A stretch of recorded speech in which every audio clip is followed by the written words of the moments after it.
دعوة المظلوم مستجابة. قال النبي صلى الله عليه وسلم في الرواية عند أحمد: ولو كان كافرا.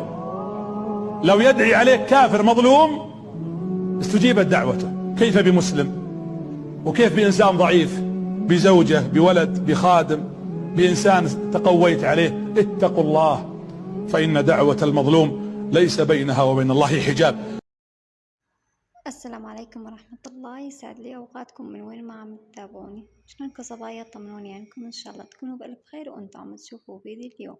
وخلونا نبلش بالصلاة على سيدنا محمد أهلا وأصحابه وسلم. ومثل ما انتم شايفين صبايا، سويت نص كافيه وبدي أشربها، وبعدين بدي كمان جهزت هنا فطور.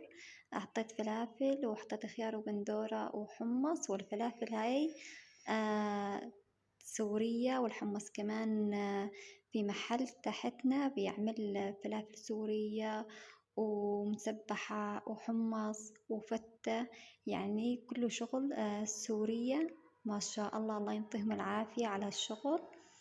وهنا حطيت فطور وأفطرنا، والله يديم علينا النعمة ويحفظها من الزوال يا رب.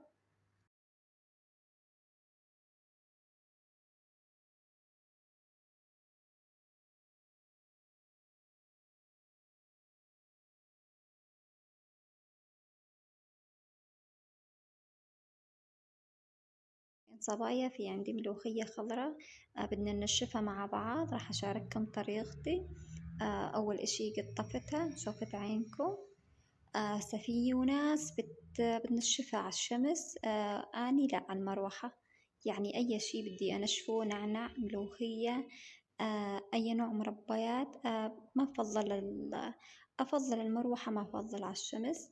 هسا في ناس بتحب إنه يعني على الشمس بتحط ملوخية، نعناع. لا، أنا أحب ما عندي، أحطن بالفي وبوجه عليهن المروحة. يعني نهار ثاني نهار بيكونوا خالصات، يبسوا. ونضل محافظين على لونهن. يظل لون النعناع أو الملوخية أخضر. ومثل ما شفتوا صبايا هين حطيت قطعة خام، أو إذا في عندكم صفراء. أنا حطيت 2 صفراء، وحطيت قطعة خام، وشريت الملوخية عليها. وهين صبايا رحت على محل، صراحة وللأمانة هاي أول مرة بفوت على المحل هذا، بس في شغلات كثير كثير حلوة. ومحل راقي. كان محتاجة طناجر. وهسه بتشوفوا الطناجر اللي اخترتها. خذت لكم فتلة بالمحل، صورت لكم يعني جزء من المحل لأنه هو محل كبير.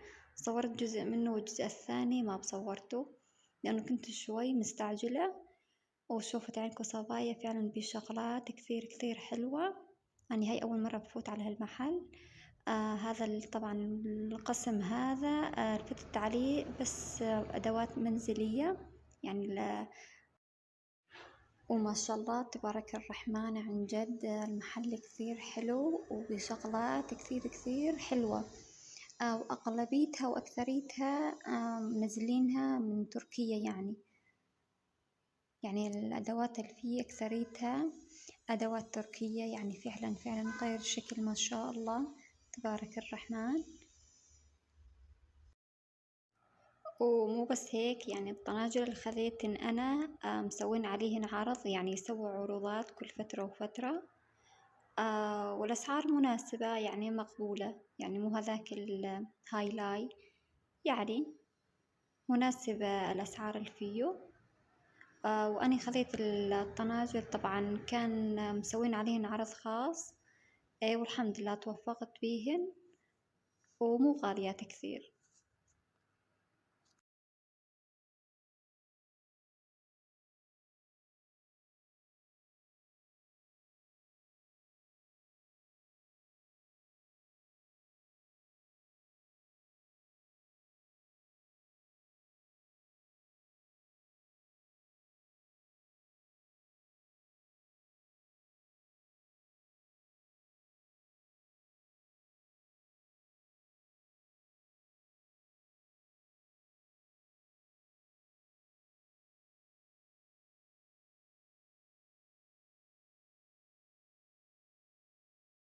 وهذولا الطناجر جبتهن واختاريت لونهن، اللون حبيته ومسوين عليهن عرض يعني مناسب.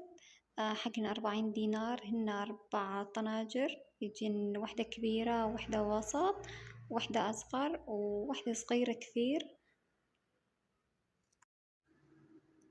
وخلونا نفكهن ونشوف الأحجام.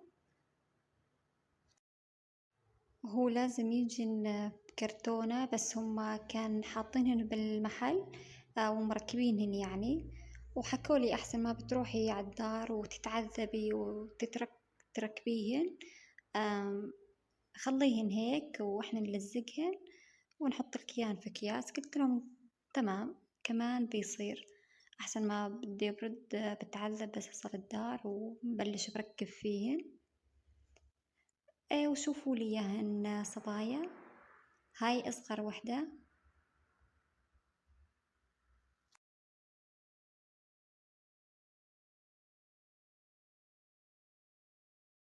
وبس هيك فيديو اليوم، أتمنى إنه ينال إعجابكم. إذا حبيتوه لا تبخلوا علي باللايك والاشتراك بالقناة عشان يصلكم كل شي جديد أنا بنزله.